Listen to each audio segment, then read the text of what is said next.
نحن نتحدى أهل البدع والأهواء، أهل البدع العقائدية وأهل البدع السياسية، أن نقول بيننا وبينكم السلف، بيننا وبينكم الكتب. كان أحمد يقول البدع بيننا وبينكم الجنائز. السلام علیکم ورحمۃ اللہ وبرکاتہ. الحمد للہ رب العالمین وصلی اللہ وسلم وبارک علی عبدہ ورسولہ محمد وعلی آلہ وصحبہ اجمعین وعلی من تبعہم بإحسان الی یوم الدین، اما بعد. امام ابن عثیمین رحمۃ اللہ علیہ کی مختصر یہ رسالہ مکارم الاخلاق پر ہماری گفتگو جاری تھی. شیخ عثیمین رحمۃ اللہ علیہ نے اپنی اس مختصر، جیسا کہ اس رسالے میں مذکور ہے، اخلاق سے متعلق گفتگو کہ اللہ سبحانہ و تعالیٰ کے ساتھ اخلاق کیا ہیں، اس کی تفصیل ہمارے سامنے آئی، اور لوگوں کے ساتھ اخلاق کسے کہتے ہیں اس کی تفصیل بھی ہمارے پاس آئی. پھر آگے شیخ ابن عثیمین رحمۃ اللہ علیہ نے بیان کیا ہے کہ اخلاق کی سب سے زیادہ ضرورت کہاں پر ہوتی ہے، اخلاق کی سب سے زیادہ ضرورت کس جگہ پر ہوتی ہے. شیخ عثیمین رحمۃ اللہ علیہ کہتے ہیں کہ سب سے زیادہ انسان کو چاہیے کہ وہ بااخلاق اپنے قریبی کے ساتھ ہوں، اس لیے کہ خاص طور پر کہا کہ ماں باپ کے ساتھ، اپنے گھر والوں کے ساتھ، کیونکہ اصل انسان کے اخلاق وہیں پر ظاہر ہوتے ہیں، اور چونکہ یہ زیادہ وقت کی بات ہے اس لیے زیادہ وقت تک انسان اپنے غلط اخلاق پر قابو نہیں کر سکتا ہے.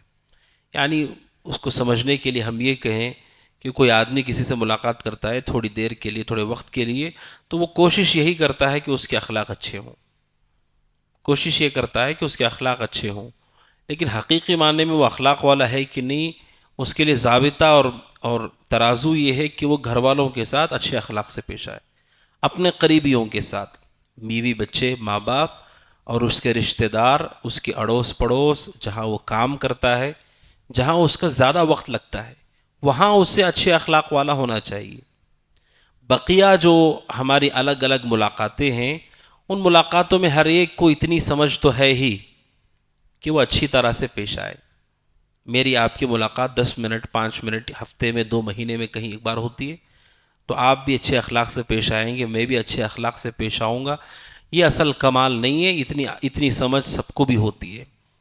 اصل اخلاق یہ کہ جہاں ہمیں زیادہ وقت گزارنا ہے وہاں ہم اچھے ہوں، وہاں ہم اپنی زبان سے تکلیف نہ دیں، چہرے پہ مسکراہٹ رکھیں، اور طاقت بھر لوگوں کو نفع دیں. جو اس سے پہلے درس میں آیا، اخلاق 3 چیزوں کا نام ہے: اپنی تکلیف سے لوگوں کو محفوظ کر دینا، طاقت بھر لوگوں کو نفع دینا، اور اپنے چہرے پہ مسکراہٹ رکھنا.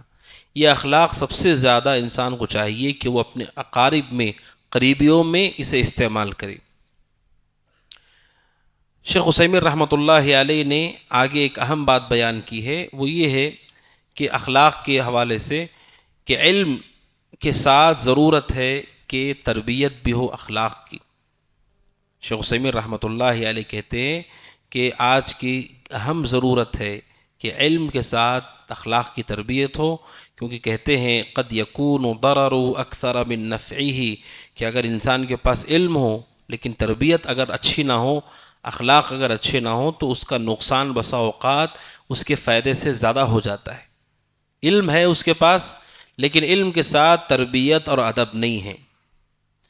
اگر انسان کے پاس علم بھی ہو اور اچھے اخلاق بھی ہیں تو وہ صحیح معنوں میں علم بھی ڈھنگ سے پہنچائے گا، نفع پہنچائے گا، لوگ علم کو بھی پسند کریں گے اور قریب ہوں گے. اگر علم ہے تربیت نہیں ہے تو بسا اوقات اس زیادہ نقصان پہنچانے والا ہوگا. یہ شیخ عثیمین رحمۃ اللہ علیہ نے بیان کیا ہے. اور شیخ نے کہا کہ خاص طور پر ہمیں چاہیے مربیان کو کہ نوجوانوں کی تربیت کریں، اخلاق پر، اچھے کردار پر ان کی تربیت کریں. آج کی بڑی اہم ضرورت ہے کہ لوگوں کی تربیت اچھے اخلاق پر ہوں، کیونکہ اہل علم یہ کہتے ہیں کہ انسان کے علم کی سرکشی ہوتی ہے، جس طرح مال کی سرکشی ہوتی ہے علم کی بھی سرکشی ہوتی ہے. بہت پیسہ ہے کسی کے پاس، سرکشی بھی ان کے اندر ہوتی ہے، الا ماشاء اللہ. کیسے لوگوں سے بات کرتے ہیں، کیسے لوگوں سے معاملات کرتے ہیں، کیسے غریبوں سے معاملات کرتے ہیں، کیونکہ مال ہے، مال آ گیا ہے تو سرکشی بھی ہے. کہتے ہیں جس طرح مال کی سرکشی ہے، جس طرح پانی، سمندر کا جو پانی ہے اس میں سرکشی ہوتی، اچانک ایسی لہریں اٹھتی ہیں کہ بڑی بڑی کشتیاں ڈوب جاتی ہیں. کہتے اہل علم اسی طرح علم کی بھی سرکشی ہوتی ہے.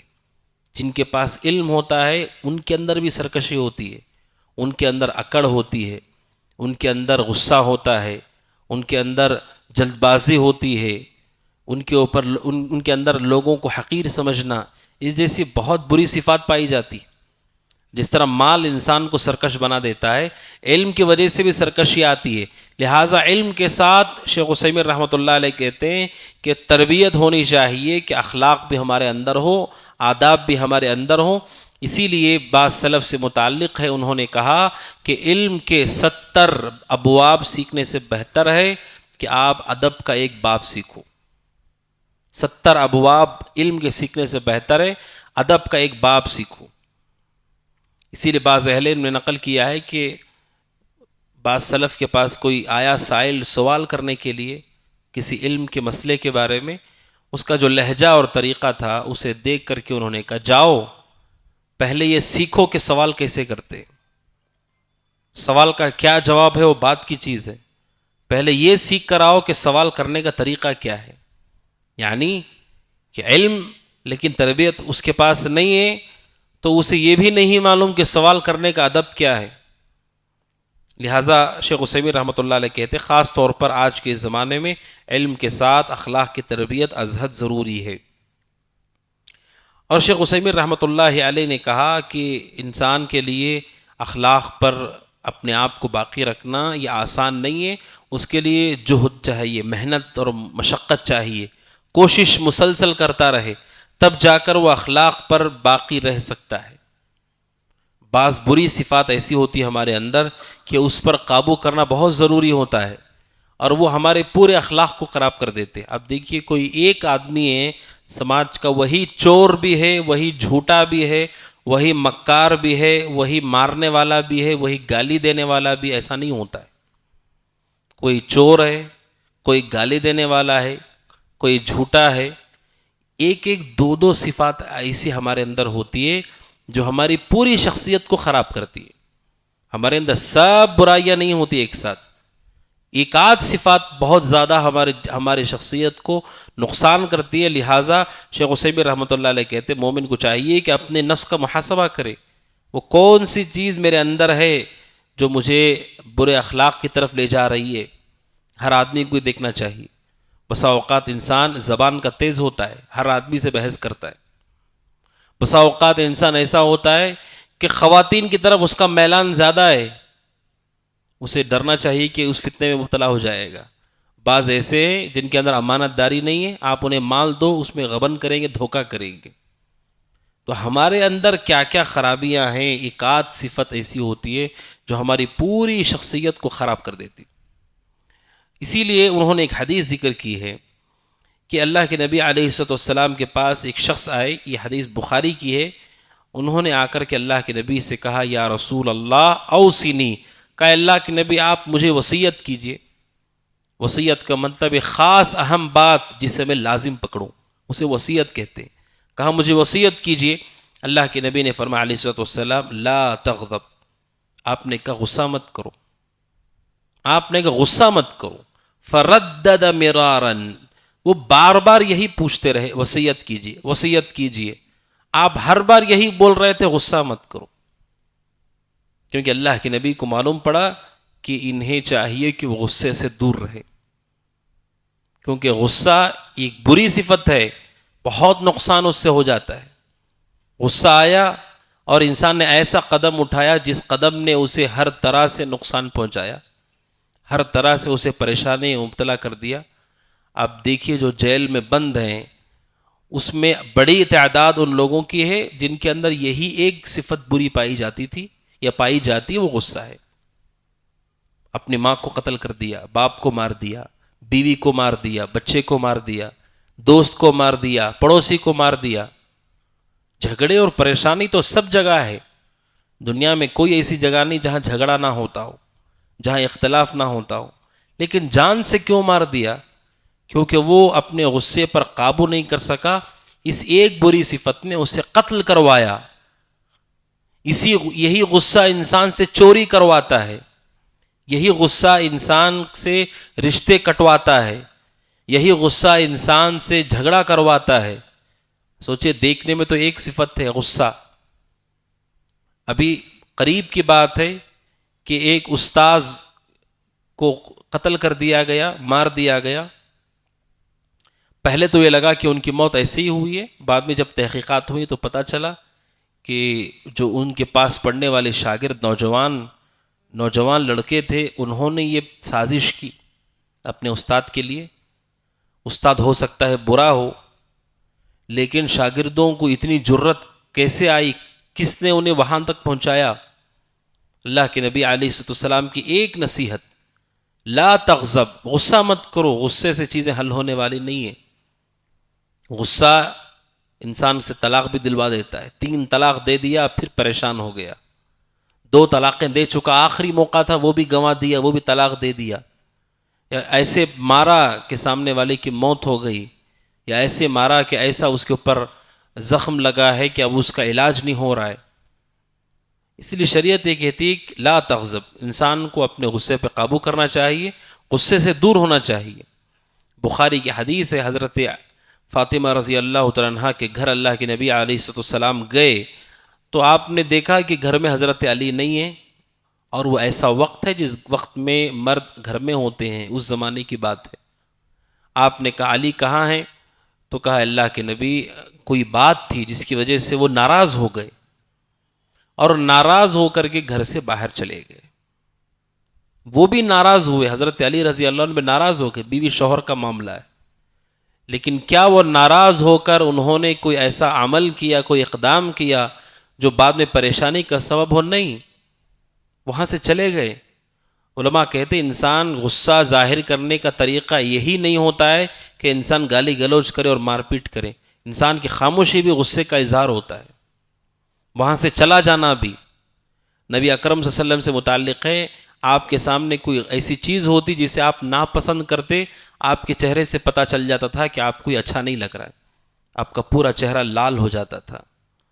تو اللہ کے نبی علیہ السلام نے ان سے کہا کہ غصہ مت کرو۔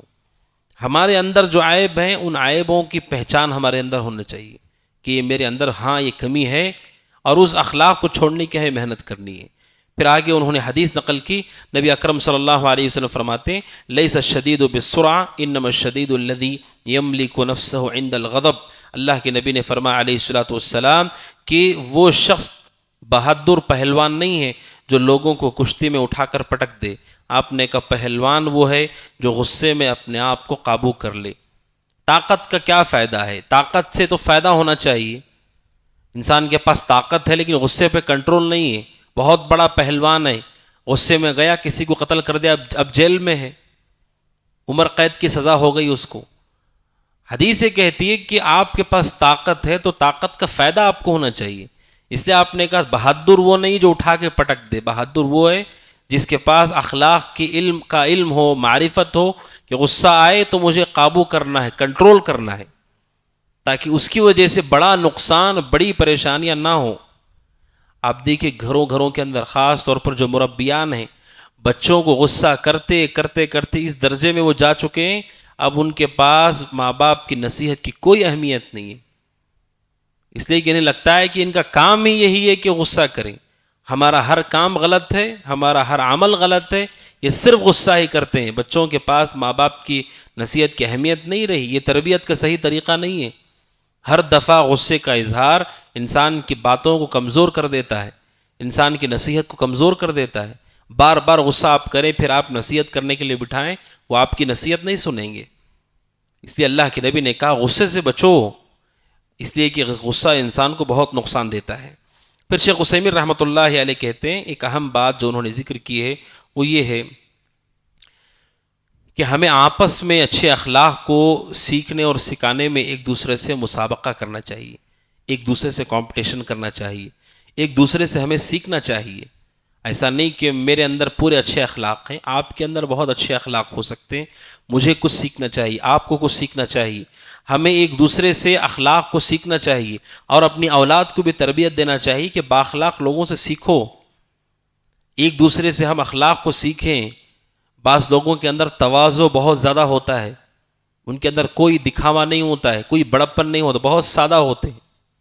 بعض لوگوں کے اندر سخاوت بہت زیادہ ہوتی ہے، بہت سخی ہوتے ہیں، اور بعض بہت خوش مزاج ہوتے ہیں، بعض بہت غمخوار ملنسار ہوتے ہیں، بعض بہت زیادہ دعا دینے والے ہوتے ہیں، بعض بہت زیادہ نصیحت کرنے والے ہوتے ہیں۔ ہمارے اندر بہت سارے اچھے اخلاق ہمارے سماج میں ہوتے ہیں، ہم ایک دوسرے کو دیکھ کر کے سیکھیں۔ سیکھنے سے کیا فائدہ ہوگا کہ وہ خیر ہمارے اندر بھی منتقل ہوگا۔ یہ مسابقہ کہ ہم اخلاق کو میدان بنائیں کہ آپ کتنے اخلاق والے ہیں اور میں کتنے اخلاق والا ہوں، ہم اخلاق کے میدان کو چنیں تاکہ ہم ایک دوسرے سے اخلاق کو سیکھیں۔ اہل علم نے ہمیشہ سے اس کو اختیار کیا ہے۔ علماء، مختلف علماء سے ملاقاتیں، ان سے علم حاصل کرنے کے فائدے کیا ہوتے ہیں؟ کیوں کہا جاتا ہے کہ مجلس علم میں آدمی کو حاضر ہونا چاہیے، وہاں بیٹھ کر علم حاصل کرنا چاہیے؟ اس کے بہت سارے فوائد میں سے ایک اہم فائدہ یہ ہے کہ انسان اہل علم کے اخلاق سے سیکھتا ہے، ان کے تعامل سے اسے بہت ساری چیزیں سیکھنے کو ملتی ہیں، کس طرح سے امور کو دیکھا جاتا ہے، سمجھا جاتا ہے۔ امام احمد بن حنبل رحمۃ اللہ علیہ سے متعلق ہے کہ ان کی درس میں، ان کے مجلس میں 5000 کے قریب لوگ شریک ہوا کرتے تھے، لیکن ان میں سے بہت مختصر تعداد وہ تھی جو حقیقی معنوں میں ان کے شاگرد تھے، جو علم حاصل کرنے کے لیے آتے تھے۔ اکثریت جو اس بھیڑ میں ہوتی تھی وہ صرف امام احمد بن حنبل رحمۃ اللہ علیہ کے اخلاق، ان کے کردار، ان کے سلوک کو دیکھنے کے لیے آتی تھی۔ یہ صرف علماء کے ساتھ خاص نہیں ہے، جو بھی ہمارے سماج کے بڑی عمر والے ہیں، بزرگ ہیں، ہم انہیں دیکھیں اور اچھے اخلاق کو ہم اختیار کریں، سیکھنے والی چیز ہے۔ شیخ عبدالعزیز بن عبداللہ بن باز رحمۃ اللہ علیہ سے متعلق ہے کہ ان کے اندر لوگوں کی خیرخواہی بہت زیادہ پائی جاتی تھی۔ وہ علم کے ساتھ ساتھ لوگوں کی ضرورتوں کو پورا کرنا، بیواؤں، یتیموں کے اوپر خرچ کرنا، اور وہ لوگ جو اللہ کے راہ میں لگے ہوئے ہیں ان کے پیچھے محنت کرنا۔ ہندوستان کے ایک عالم دین ہیں جو فوت ہو گئے، جامعہ اسلامیہ کے فارغ ہیں، وہ کہتے ہیں کہ شیخ بن باز رحمۃ اللہ نے انہیں بلایا اور کہا آپ کی تعلیم پوری ہو گئی، آپ افریقہ میں جا کے دعوت کا کام کریں۔ تو انہوں نے کہا کہ میری والدہ ہیں میرے شہر ہندوستان میں، مجھے ان کی خدمت کرنی ہے۔ تو شیخ بن باز رحمۃ اللہ نے کہا کہ کتنے بھائی ہیں؟ کہا کہ ہمارے اور بھائی بھی ہیں۔ تو کہا ٹھیک ہے، اپنے جو بھائیوں سے کہو کہ وہ ماں کی خدمت کرے اور تم امہ کی خدمت کرو، امت کی خدمت کرو۔ دعوت کے لیے ان کی فکر ہوتی تھی، اور دور دراز علاقوں میں مسلمان جو الگ الگ مہم میں لگے ہوئے ہیں، وہاں محنت کرنے والوں کو حکمران کے قریب کرنا اور ان سے سفارش کروا کے انہیں مال دلوانا، بہت اچھی اچھی خوبیاں ہیں۔ ہندوستان کے ایک مشہور محدث ہیں، ان سے متعلق ہے کہ طلباء جب پڑھنے کے لیے جاتے تھے دلی میں، بعض طلباء نے نقل کیا، وہ بھی علماء ہیں، انہوں نے اپنی کتابوں میں نقل کیا، جب وہ گئے ریلوے اسٹیشنوں پہ، وہاں پر اترے، جن کا نام سن کر وہ گئے تھے علم حاصل کرنے کے لیے، کہا کہ کوئی آئے اور ان کا صندوق جس میں وہ سامان لے کر کے آتے ہیں وہ اٹھا کر کے لے جانے لگے تاکہ انہیں اس جگہ تک پہنچائیں جہاں پر مدرسہ ہے۔ اور پھر جب پہنچتے ہیں تو پتہ چلتا ہے کہ جو سامان اٹھانے والے وہی عالم دین سکھانے والے بھی ہیں۔ ایسے علماء رہے ہیں کہ جنہوں نے خود اپنے طلباء کی خدمت کی ہے۔ ہمارے جامعہ اسلامیہ کے استاد بتا رہے تھے کہ شیخ البانی رحمۃ اللہ علیہ جب پڑھاتے تھے جامعہ اسلامیہ مدینہ میں، تو شیخ البانی اپنے گھر سے جب یونیورسٹی کو آتے تھے، اس درمیان جن طلباء کے گھر ہوتے تھے وہ طلباء انتظار کرتے تھے راستے میں، شیخ سب کو اپنی کار میں بٹھا کر اپنی کار کو بھر کر کے لے آتے تھے جامعہ اسلامیہ تک مفت، تاکہ ان کو پیسہ نہ دینا پڑے۔ یہ مختلف اخلاق ہیں جو علماء کے اندر پائے جاتے ہیں۔ عام افراد میں بہت سارے اچھے اچھے اخلاق لوگوں کے اندر پائے جاتے ہیں، بہت سارے ایسے افراد ہوتے ہیں۔ غالباً ابراہیم نخعی رحمۃ اللہ علیہ، ان سے متعلق ہے کہ ان کے زمانے میں ایک تاجر تھا جو دین کے سلسلے میں بہت زیادہ فکر مند تھا اور بہت زیادہ اس کا خیال کرتا تھا اللہ سبحانہ و تعالیٰ کا دین نشر ہو، اور ابراہیم نخعی رحمۃ اللہ علیہ کا بہت ساتھ دیتا تھا۔ وہ اللہ سبحانہ و تعالیٰ سے دعا کرتے تھے اس کے لیے کہ اللہ اس نے دنیا ہمارے لیے آسان کی ہے، تو اس کے لیے آخرت کو آسان کر۔ تو عام افراد میں بھی بہت سارے بااخلاق لوگ ہوتے ہیں، ان اخلاق کو ہم دیکھیں اور ان سے سیکھنے کی کوشش کریں۔ پھر آگے شیخ عثیمین رحمۃ اللہ نے نقل کیا ہے کہ اچھے اخلاق انسان کیسے سیکھ سکتا ہے۔ یہ سوال ہے، اچھے اخلاق ہمیں کیسے سیکھنے ہوتے ہیں، کہاں سے سیکھیں گے اچھے اخلاق؟ شیخ ابن عثیمین رحمۃ اللہ علیہ 3 چیزیں بیان کرتے ہیں، 3 چیزیں 3 ذریعے سے ہم اچھے اخلاق سیکھ سکتے ہیں۔ کہا نمبر 1، ہم کتاب و سنت میں غور کریں، قرآن و حدیث میں اخلاق کی جو فضیلتیں آئی ہیں ان فضیلتوں پر غور کریں کہ اللہ سبحانہ و تعالیٰ نے اس میں اخلاق کی کیا تعریف کی ہے، اخلاق والوں کی کیا تعریف کی ہے، ان پر ہم غور کریں۔ غور کرنے سے کیا ہوگا کہ ہمارے دل کے اندر بھی جذبہ پیدا ہوگا اچھے اخلاق اختیار کرنے کا۔ اللہ سبحانہ و تعالیٰ کو اچھے اخلاق والے لوگ بہت پسند ہیں۔ قرآن مجید میں اللہ نے ان کی تعریف کی ہے، اہل ایمان کی صفات میں ذکر کیا گیا۔ اہل ایمان وہ ہیں جن کے اندر یہ اچھے اخلاق پائے جاتے ہیں، غصے کو پی جاتے ہیں، خوشحالی اور تنگی میں وہ خرچ کرتے ہیں، لوگوں کو معاف کرتے ہیں، اور مختلف ان کی صفات ذکر کی ہیں، جاہلوں سے اعراض کرتے ہیں وغیرہ۔ تو یہ اچھے اخلاق کی جو تعریف اللہ نے کی، ان آیات اور وہ احادیث جن میں اخلاق کی تعریف کی گئی ہے، ان احادیث کو ہم غور سے سنیں اور پڑھیں اور سمجھیں تاکہ ہمارے اندر اخلاق کی اہمیت پیدا ہو۔ آپ جانتے ہیں جو انسان پڑھتا ہے سنتا ہے اس کی اہمیت اس کے اندر ہوتی ہے۔ آپ نے توحید کے بارے میں سنا تو آپ کے اندر توحید کا جذبہ پیدا ہوگا، کیونکہ اللہ کی کتاب میں بڑی تاثیر ہے اور حدیثوں میں بہت تاثیر ہے۔ انسان سنتا ہے اللہ کے راستے مال خرچ کرنا چاہیے، پورا خطبہ پوری تقریر سنا، اس کے اندر جذبہ پیدا ہو جاتا ہے کیونکہ اس کے دل پہ اثر ہوتا ہے اس کا۔ شیخ عثیمین کہتے ہیں اخلاق کے لیے آپ کو چاہیے کہ ان آیات اور احادیث کو آپ بار بار پڑھیں جن میں اخلاق کا حکم دیا گیا ہے تاکہ آپ کے دل پر اس کا اثر ہو۔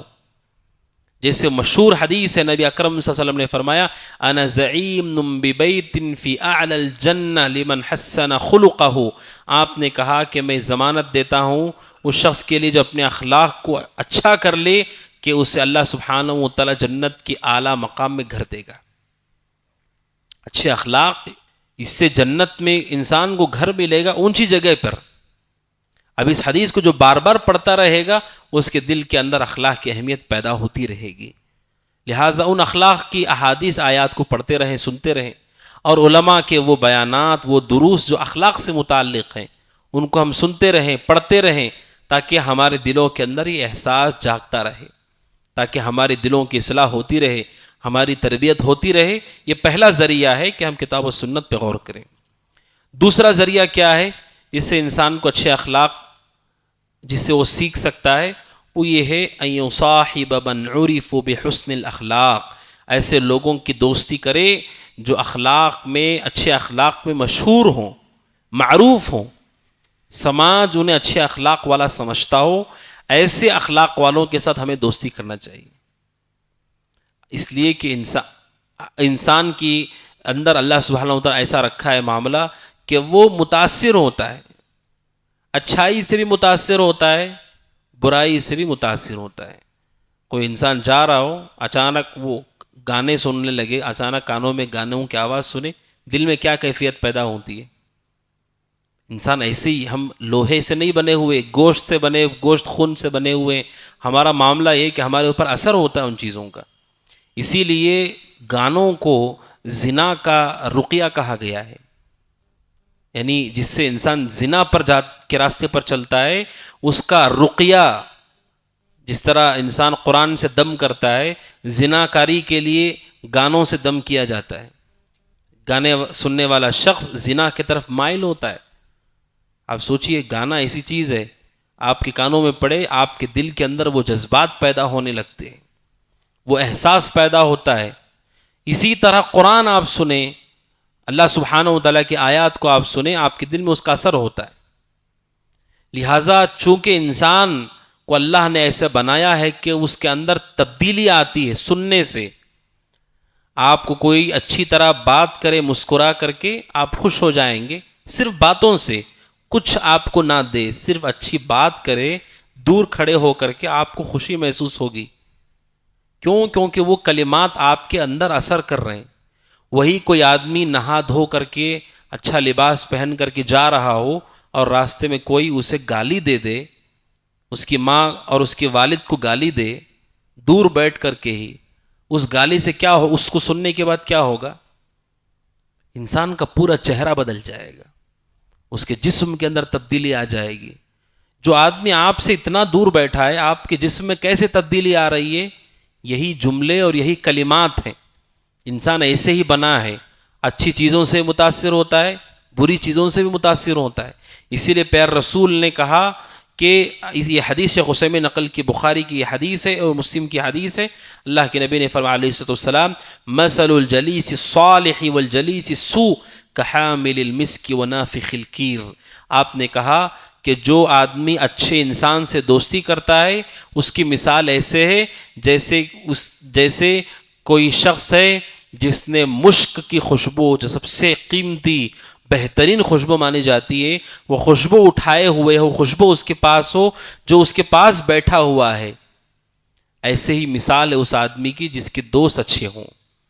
اور کہا برے دوست کی مثال نافخ الکیر، بھٹی میں جو پھونک مارتا ہے، لوہار جو لوہا گرم کرتا ہو اور اوزار بناتا ہو، آگ جلائے ہوئے ہوتا ہے، پھونکنی سے پھونک مارتا ہے، آگ کو بھڑکاتا ہے۔ جو برا دوست ہوتا ہے اس کی مثال ایسے ہی ہے۔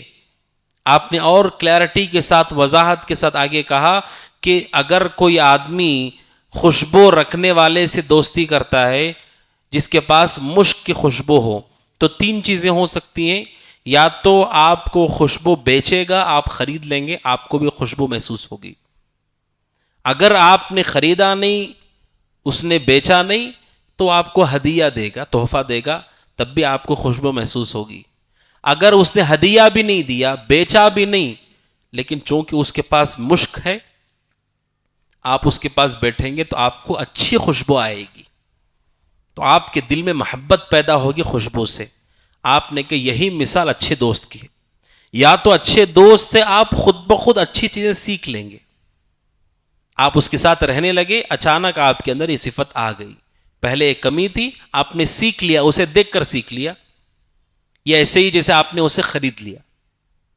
اگر آپ اس سے نہیں سیکھتے ہیں، ہو سکتا ہے وہ آپ کو سکھائے، ہو سکتا ہے وہ آپ کو بتائے کہ یہ تمہارے اندر کمی ہے، اس کو صحیح کرو، ایسا نہیں، ایسا ہونا چاہیے۔ یا تو آپ سیکھ لیں گے، یا وہ آپ کو سکھائے گا کہ ایسا نہیں کرنا، یا ایسا بھی نہیں ہوا ویسا بھی نہیں ہوا، نہ آپ نے سیکھا نہ اس نے سکھایا۔ کم از کم اچھے انسان کے ساتھ رہنے سے، اچھے اخلاق سے محبت ضرور پیدا ہو جائے گی، ہمیں دیکھ کر اچھا محسوس ہوگا، یہاں یہ انسان اچھا ہے، یہ زندگی اچھی ہے، یہ طریقہ اچھا ہے، یہ طریقہ ہمارے لیے زندگی میں بہتر ہے، کم از کم اتنا اس کے اندر احساس پیدا ہوگا۔ تو خوشبو سے اللہ کے نبی علیہ السلام نے خوشبو رکھنے والے سے جو مثال دی، اس میں بہت گہرائی ہے۔ اگر کوئی آدمی سوچے، اب دیکھیے ابو طالب جب ان کی وفات کا وقت آیا، دوستوں نے کیا کہا کہ اگر تم چھوڑ دو گے تو لوگ کہیں گے کہ اپنے باپ دادا کے دین کو چھوڑ دیا۔ دوستوں نے بھڑکایا، ان کے اندر عصبیت پیدا کی۔ اب دیکھیے جو فساد ہوتے ہیں ایسے ہی نہیں ہوتے، اس کے پیچھے ایک آواز ہوتی ہے جو انہیں اکساتی ہے اس کی طرف، پھر لوگ اس کی طرف آگے بڑھتے ہیں۔ برے دوست کی ایسی ہی مثال ہے، ابو طالب کو بھڑکایا اور عصبیت کی طرف انہیں مائل کیا۔ عصبیت کیا ہے؟ میرا خاندان، یاد دلا دیا موت کے وقت، اور اسی وقت ان کے اوپر اثر بھی ہوا اس کا، انہوں نے قبول کر لیا اور کلمہ پڑھنے سے انکار کر دیا۔ اس کے مقابلے میں انسان اگر ایسا نہ ہو، کیا ہوتا ہے؟ اللہ کے نبی علیہ السلام کی خدمت کرتا تھا ایک یہودی لڑکا، وہ بیمار ہو گیا، آپ کو پتا چلا کہ بیمار ہے، اللہ کے نبی صلی اللہ علیہ وسلم اسے دیکھنے کے لیے گئے اور آپ نے اسے کہا قل لا الہ الا اللہ، نوجوان سے آپ نے کہا لا الہ الا اللہ پڑھو، تو اس نے اپنے باپ کی طرف دیکھا، والد کی طرف دیکھا، یہودی تھا وہ، والد یہودی تھا، لیکن اپنے بیٹے کو اس نے رسول کے پاس خدمت کرنے کے لیے بھیجا تھا۔ اس سے کیا ظاہر ہوتا ہے کہ وہ رسول کو جانتا ہے۔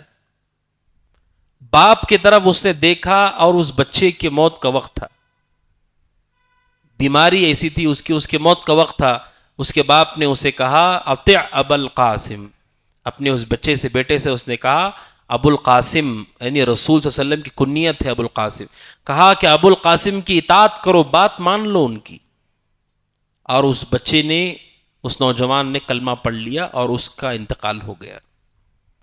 تو نبی صلی اللہ علیہ وسلم وہاں سے نکلے اور آپ یہ کہہ رہے تھے تمام تعریف اس اللہ کے لیے جس نے اسے جہنم سے بچا لیا۔ اس کا باپ ہے، اس نے کہا اطاعت کرو ابو القاسم کی۔ لہٰذا بری صحبت انسان کو بسا اوقات بہت بڑا نقصان دیتی ہے۔ ہو سکتا ہے وہ اس کے ایمان کو خراب کر دے، ہو سکتا ہے اس کی دنیا کو تباہ برباد کر دے۔ برے دوست کے ساتھ انسان رہا، ایسی چیزیں اس سے سکھائی، ایسے جرم میں اس نے مبتلا کیا کہ اس کے بعد اس کی پوری زندگی تباہ و برباد ہو گئی۔ ایسے دسیوں واقعات ہیں۔ اسی لیے رسول اکرم صلی اللہ علیہ وسلم نے فرمایا برے دوست کی مثال بھٹی میں آگ پھونکنے والے کی طرح ہے۔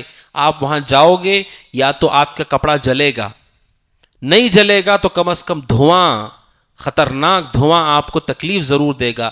برے اخلاق والے کے ساتھ رہنے سے نقصان ہوگا ضرور، بڑا یا چھوٹا، لیکن نقصان ہونا طے ہے بد اخلاق کے ساتھ جو رہتا ہے۔ اسی لیے شریعت نے حکم دیا کہ ہم اچھے اخلاق والے لوگوں کے ساتھ رہیں تاکہ وہ اخلاق ہمارے اندر اس کا اثر ہو، ہم وہ سیکھیں، ہمارے اندر وہ چیز پیدا ہو، یا کم از کم اچھے اخلاق سے ہماری محبت ہو جائے۔ یہ اللہ کے نبی علیہ السلام نے ترغیب دی ہے۔ اسی لیے شیخ عثیمین رحمۃ اللہ علیہ کہتے ہیں، اس نصیحت کے بعد کہتے ہیں فعلی جمیع الشباب، تمام نوجوانوں کو چاہیے ان یصاحبوا من عرفوا بحسن الاخلاق، ایسے لوگوں کی دوستی میں رہیں جو اچھے اخلاق میں معروف ہوں، وعلیہم البعد عن مساوئ الاخلاق، اور انہیں چاہیے کہ بد اخلاقی سے دور رہیں، وسفاسف الاعمال، اور برے گھٹیا اعمال سے دور رہیں، حتی یأخذوا من هذه الصحبة مدرسہ، یہاں تک کہ وہ اس دوستی سے حاصل کریں ایسا مدرسہ، ایسی درسگاہ بنائیں دوستی کو، یستعینون بها علی حسن الخلق، جس کے ذریعے سے ان کے اندر اچھے اخلاق پیدا ہوں۔ انہوں نے کہا کہ انسان اپنے اچھے اخلاق والے دوست کو ایک مدرسہ سمجھے اور اس سے سیکھے، جس طرح مدرسے میں ہم سیکھتے ہیں اس طرح ان سے ہم سیکھیں، اور یقین جانیے جنہوں نے بااخلاق لوگوں کو زندگی میں پایا ہے ان سے بہت سارا فائدہ ہمیں ہوتا ہے، بہت سارا فائدہ ہمیں ہوتا ہے اور سیکھنے کو ملتا ہے۔ ہمارے بہت سارے ساتھی ہندوستان کے جو جامعہ اسلامیہ دیگر جگہوں پر گئے، الگ الگ لوگوں کے ساتھ رہتے ہوئے انہوں نے دیکھا کہ لوگوں کے اندر اخلاق کا کیا درجہ ہوتا ہے، کیا معیار ہوتا ہے، کیسے ان کے اخلاق ہوتے ہیں۔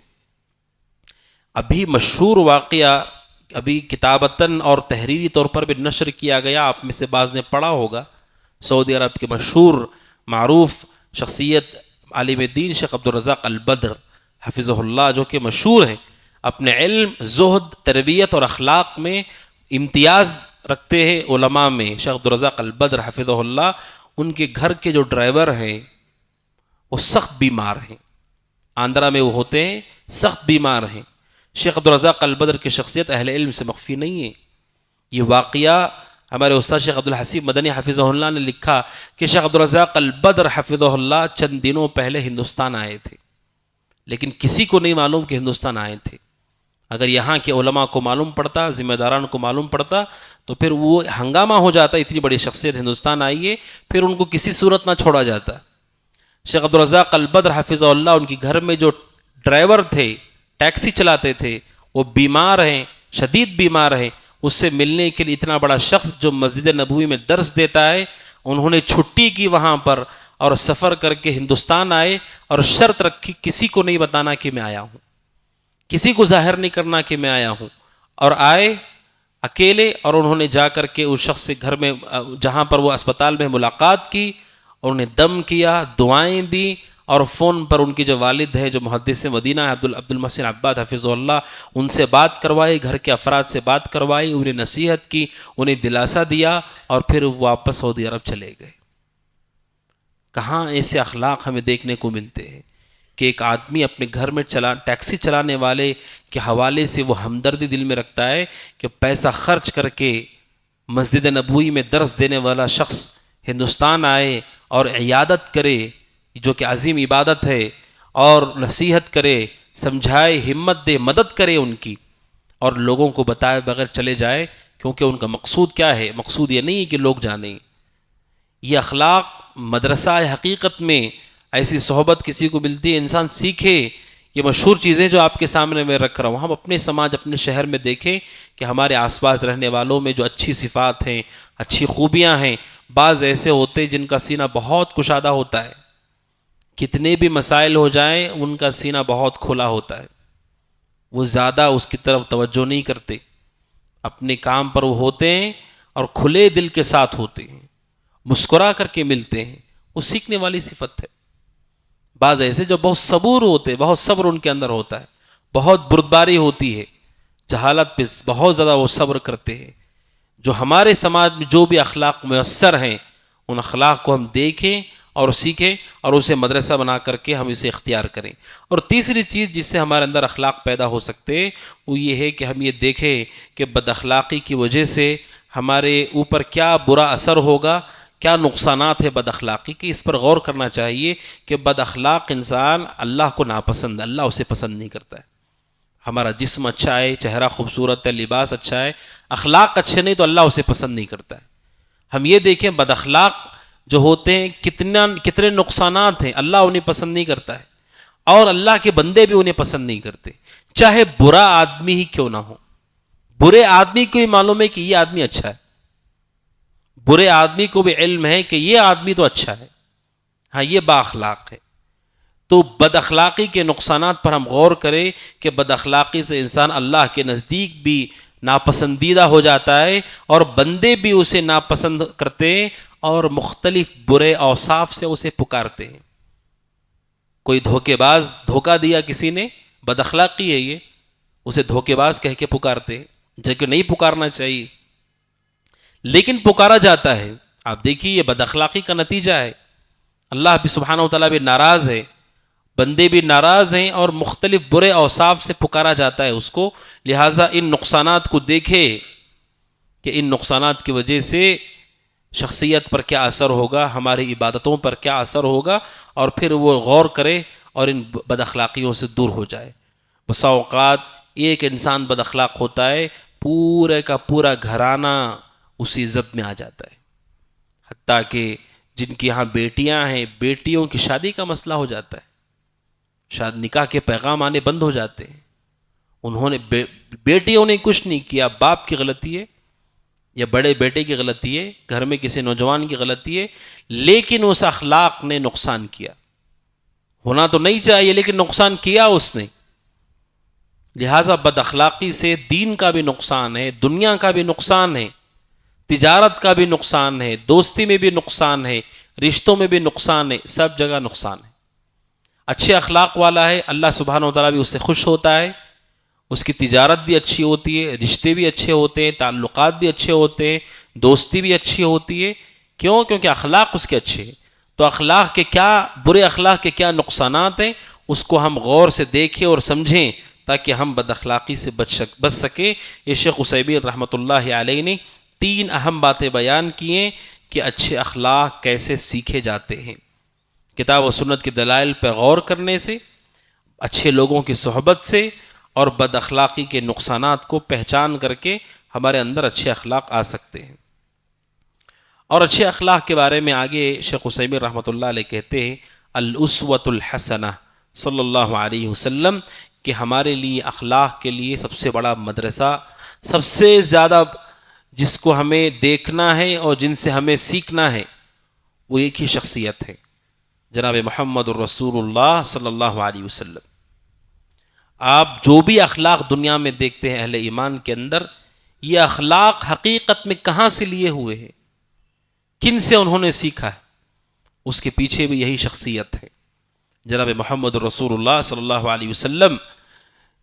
شیخ عثیمین رحمۃ اللہ علیہ کہتے ہیں کہ ہم سب کو چاہیے کہ ہم رسول اکرم صلی اللہ علیہ وسلم کو اپنے لیے اسوہ بنائیں، اپنے لیے نمونہ بنائیں، اپنے لیے رہنما تصور کریں، کیونکہ رسول صلی اللہ علیہ وسلم اس دنیا کے سب سے با اخلاق شخصیت تھے. آپ سے بڑا اخلاق والا اس دنیا میں کوئی نہیں آیا ہے. آپ جتنے بھی سلف کے اقوال، سلف کے واقعات، موجودہ دور کے لوگوں کے اقوال واقعات آپ سنیں، آپ جان لیں کہ یہ سب کچھ وہیں سے لیا ہوا ہے. یہ اخلاق رسول اکرم صلی اللہ علیہ وسلم کے اخلاق ہے کہ اللہ سبحانہ و تعالیٰ کہتا ہے وَإِنَّكَ لَعَلَىٰ خُلُقٍ عَظِيمٍ، اور بے شک آپ اے اللہ کے نبی، اللہ سبحانہ و تعالیٰ اللہ کے نبی کو مخاطب کرتے کہتا ہے بے شک آپ لَعَلَىٰ خُلُقٍ عَظِيمٍ، بڑے عظیم اخلاق کے درجے پر فائز ہے. لَعَلَىٰ خُلُقٍ عَظِيمٍ، آپ بڑے اخلاق کے مرتبے پر، بلند مرتبے پر فائز ہیں. یہ اللہ سبحانہ و تعالیٰ اپنے نبی سے کہہ رہا ہے. اب سوچئے کہ اللہ سبحانہ و تعالیٰ جس کے اخلاق کی تعریف کر رہا ہے ان کے اخلاق کیسے رہے ہوں گے، کیسے اپنی زندگی گزاری ہوگی، کیونکہ سماج ہر طرح کے لوگوں سے بھرا ہوا ہے، ہر طرح کے لوگوں سے بھرا ہوا ہے. کافر بھی ہیں، مسلمان بھی ہے، دوست بھی ہے، دشمن بھی ہیں، تعریف کرنے والے بھی، گالیاں دینے والے بھی، نقصان پہنچانے کی خواہش کرنے والے بھی، ساتھ دینے والے بھی، نفاق رکھنے والے بھی، بد اخلاق بھی، خوش اخلاق بھی، دیہاتی بھی، شہری بھی، ہر طرح کے انسانوں سے دنیا بھری ہوئی. ایسے ہی ہمیشہ سے معاملہ رہا ہے. نبی اکرم صلی اللہ علیہ وسلم کے زمانے میں بھی ایسا ہی تھا. جب آپ مکہ میں تھے 2 گروہ تھے، کافر تھے، مسلمان. مدینہ آ گئے تو 3 گروہ ہو گئے، کافر، مسلمان، منافقین. اور اگر آپ تفصیل سے دیکھیں، کفار میں اہل کتاب ہیں اور مکہ کے کفار ہیں، ان میں سے بھی وہ لوگ جو قریش کے ہیں، وہ لوگ جو دوسرے قبیلے کے ہیں، اور ان میں دیہاتی بھی ہیں، شہری بھی ہیں. ہر طرح کے لوگ آپ کے زمانے میں موجود تھے. ہر ایک کے ساتھ آپ نے کیسے معاملہ کیا، یہ دنیا کا سب سے بڑا مدرسہ ہے.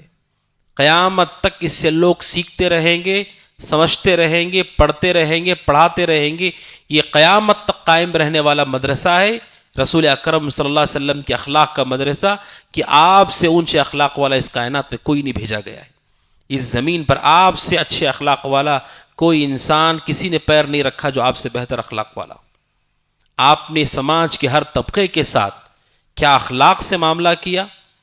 آپ علیہ الصلوۃ والسلام نے جنگوں میں، حالت امن میں، سفر میں، حضر میں، بیویوں کے ساتھ، اس لیے کہ اہل ایمان بھی ایک طبقے میں نہیں ہے. آپ کی بیویاں ہیں، کئی بیویاں ہیں آپ کی بیٹیاں ہیں، آپ کے بیٹے بھی ہوئے، آپ کے غلام ہیں، آپ کی لونڈی ہے، آپ کے پاس جانور ہیں. صحابہ میں قریبی ہیں، دور سے آنے والے، مہاجرین ہیں، انصار ہیں، مسجد میں علم حاصل کرنے والے لوگ ہیں، جنگوں کے محاذ پر کام کرنے والے لوگ ہیں، عمراء حکمرانوں کے پاس جانے والے لوگ ہیں، وہ لوگ ہیں جو دشمنوں کی خبروں کو جمع کر رہے ہیں. ہر طرح کے لوگ آپ کے پاس اہل ایمان میں سے موجود ہیں. آپ نے سب کے ساتھ کیسے معاملہ کیا. رسول اکرم صلی اللہ علیہ وسلم کے ساتھ جہاں حضرت ابوبکر ہیں رضی اللہ عنہ، حضرت عمر رضی اللہ عنہ ہیں جو کہ مکہ کے ہیں، وہیں پر آپ کے ساتھ سلمان فارسی ہیں رضی اللہ عنہ جو کہ فارس کے ہیں، ایران کے. وہیں پر آپ کے ساتھ صہیب رومی بھی ہیں، روم کے ہیں. آپ نے ان الگ الگ علاقوں کے لوگوں کے ساتھ کیا کیا. مکہ کا آدمی مکہ والا ہے، ایک آدمی ایران فارس کا رہنے والا ہے جو آپ کے ساتھ ہے، ایک روم کا رہنے والا شخص آپ کے ساتھ ہے. آپ نے ان سب کے ساتھ کیا معاملہ کیا. یہ اتنا بڑا مدرسہ ہے کہ قیامت تک اس سے لوگ سیکھتے رہیں گے. اور بہت ساری عبرتیں اور فوائد ہیں کہ جس کو ہم تصور نہیں کر سکتے. مسلسل علماء اس پر لکھتے رہتے ہیں، کتابیں تالیف ہوتی رہتی ہیں، اور ہمارے سامنے اسے بیان کیا جاتا رہتا ہے کہ رسول اکرم صلی اللہ علیہ وسلم نے اپنی زندگی میں ان کے ساتھ کیا معاملہ کیا. حتیٰ کہ آپ کے زمانے میں آپ کے ساتھ جو جانور تھے، ان جانوروں کے ساتھ آپ نے کیا کیا. اس کی تفصیل کا وقت نہیں ہے. ان میں سے بعض واقعات مشہور ہیں. نبی اکرم صلی اللہ علیہ وسلم ایک باغ میں گئے اور آپ نے اونٹ کو دیکھا جو بہت لاغر کمزور ہو گیا تھا، اور اس اونٹ نے شکایت کی رسول اکرم صلی اللہ علیہ وسلم کو. آپ نے اس کا جو مالک تھا اسے بلایا اور آپ علیہ الصلوۃ والسلام نے اسے نصیحت کی. اس اونٹ کے بارے میں بھی، بچوں کے بارے میں آپ نے نصیحت کی ہے، پرندوں کے بارے میں آپ نے نصیحت کی ہے. یہ اللہ کے نبی علیہ السلام کے اخلاق ہیں. اسی لیے شیخ عثیمین رحمۃ اللہ علیہ کہتے ہیں اخلاق میں رسول اکرم صلی اللہ علیہ وسلم کو ہمیں اپنا اسوہ، اپنا نمونہ بنانا چاہیے. اللہ کے نبی علیہ الصلوۃ والسلام نے کیسے صبر کیا، کیسے برداشت کیا، کیسے معاف کیا، کیسے رحم کیا، کیسے خیرخواہی کی. انسان جتنا سوچے گا اسی قدر اللہ کے نبی علیہ الصلوۃ والسلام کی محبت ہمارے دل میں گہری ہوتی جائے گی، مضبوط ہوتی جائے گی کہ جس پر ہم ایمان رکھتے ہیں اس سے بہتر کوئی انسان اس دنیا میں نہیں ہے. یہ جذباتی بات نہیں ہے، حقیقت ایسے ہی ہے. آپ علیہ الصلوۃ والسلام کی سیرت، آپ کی سنتیں، آپ کا عمل یہ ہمیں بتاتا ہے. شیخ ابن عثیمین رحمۃ اللہ علیہ نے ایک چھوٹا سا واقعہ نقل کیا ہے جو کہ بخاری کی حدیث ہے کہ حضرت انس رضی اللہ تعالیٰ عنہ کا ایک بھائی تھا، اس بچے کی کنیت تھی ابو عمیر. ابو عمیر اس بچے کی کنیت تھی. اس سے پتہ چلتا ہے کہ وہ جو کنیت رکھنا چاہتے ہیں ان کے لیے شادی شدہ ہونا ضروری نہیں، ان کے یہاں اولاد ہو ضروری نہیں، اسی نام کی اولاد ہو ضروری نہیں. حضرت عائشہ رضی اللہ تعالیٰ عنہ کی کنیت ام عبداللہ تھی، جبکہ عبداللہ نامی کوئی اولاد حضرت عائشہ کو نہیں تھی. اب یہ چھوٹا سا بچہ ہے، اس کی کنیت تھی ابو عمیر. یہ حدیث جو ابو عمیر ما فعل النغیر، دو جملوں میں جو حدیث ہے، اس پر مستقل کتاب لکھی ہے ایک عالم دین نے، اور اس سے کئی مسائل مستنبط کیے ہیں، کئی مسائل انہوں نے بیان کیے. اللہ کے نبی علیہ الصلوۃ والسلام نے انس رضی اللہ عنہ کے جو بھائی چھوٹے سے بچے تھے ابو عمیر، ان کے گھر میں ایک پرندہ تھا جس سے وہ اپنا دل بہلاتے تھے، خوش ہوتے تھے، کھیلتے تھے. وہ پرندہ مر گیا. نبی اکرم صلی اللہ علیہ وسلم کو پتہ چلا. اللہ کے نبی صلی اللہ علیہ وسلم اس بچے کی دل جوئی کرتے ہوئے، محبت کا اظہار کرتے ہوئے، شفقت کرتے ہوئے، نبی اکرم صلی اللہ علیہ وسلم کہتے ہیں کہ جب بچہ غمگین ہو گیا، بہت دکھ ہوا بچے کو کہ وہ پرندہ مر گیا، بچے کی محبوب چیز تھی وہ، اللہ کے نبی علیہ السلام اسے بہلاتے ہوئے کہتے ہیں یا ابا عمیر ما فعل النغیر. آپ نے کہا اے ابو عمیر تمہارا پرندہ نغیر کیا ہوا، کیا ہوا اس کے ساتھ. اللہ کے نبی علیہ السلام نے ملاطفہ کرتے ہوئے اس بچے کو بہلانے کے لیے آپ نے کہا کیا ہوا اس پرندے کا. اللہ کے نبی علیہ السلام ان چھوٹے بچوں کے ساتھ بھی یہ معاملہ کرتے تھے کہ اللہ کے نبی علیہ السلام کو اندازہ ہوتا تھا ان کے جذبات کا. اس سے پتہ چلتا ہے کہ اللہ کے نبی علیہ السلام کے اخلاق کتنے گہرے ہیں.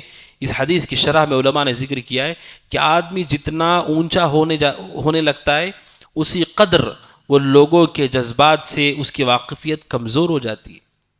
بادشاہ وقت ہے، اسے نہیں معلوم کہ غریبی کیا ہوتی ہے، غریب کی تکلیف کیا ہوتی ہے، بیمار کا درد کیا ہوتا ہے، اسے نہیں معلوم، کیونکہ وہ اس درجے میں چلا گیا کہ اس سے ان کا معاملات، اس کا کوئی تعامل باقی نہیں رہا.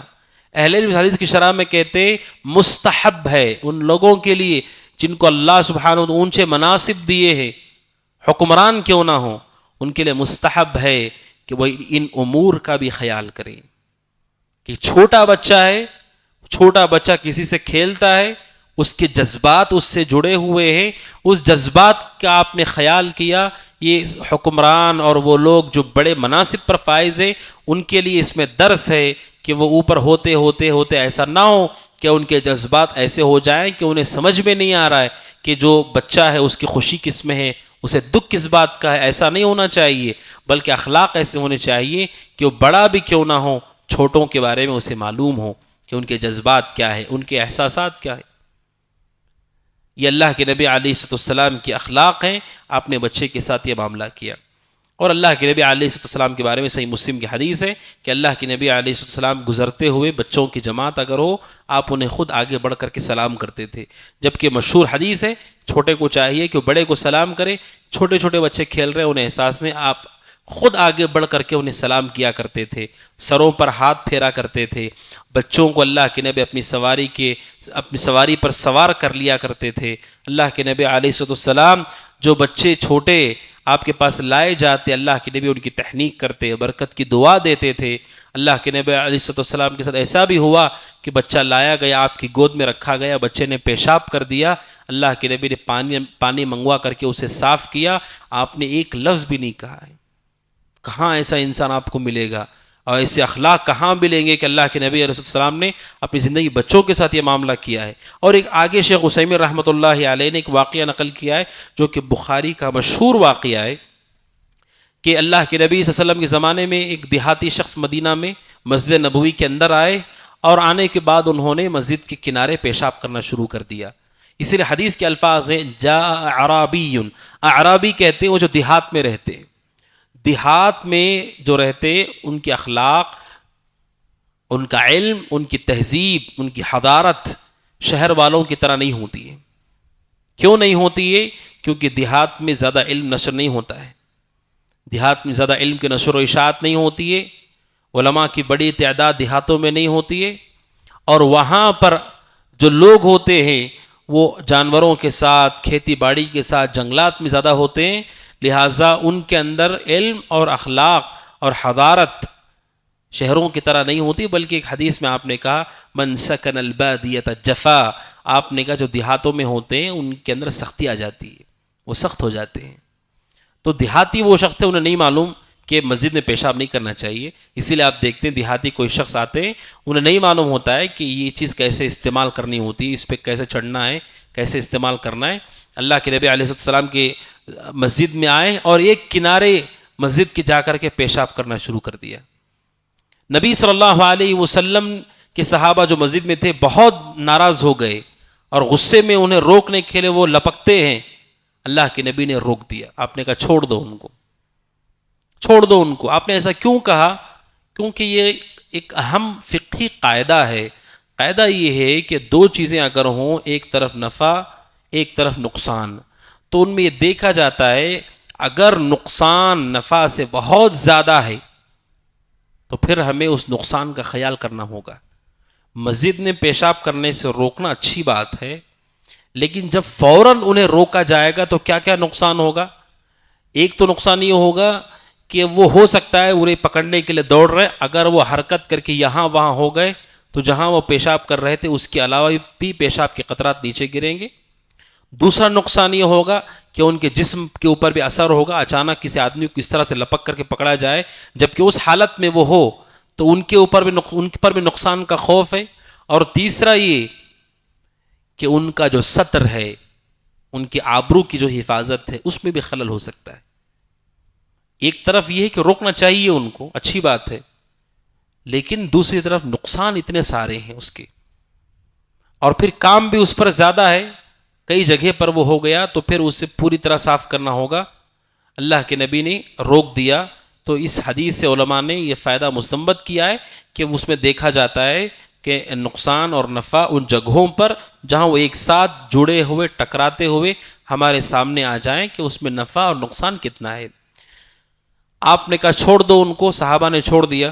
اللہ کے نبی علیہ السلام نے جب انہوں نے پیشاب سے وہ فارغ ہو گئے تو آپ نے کہا کہ ایک ڈول پانی لے کر کے آؤ، اور اس کو آپ نے صاف کروا دیا۔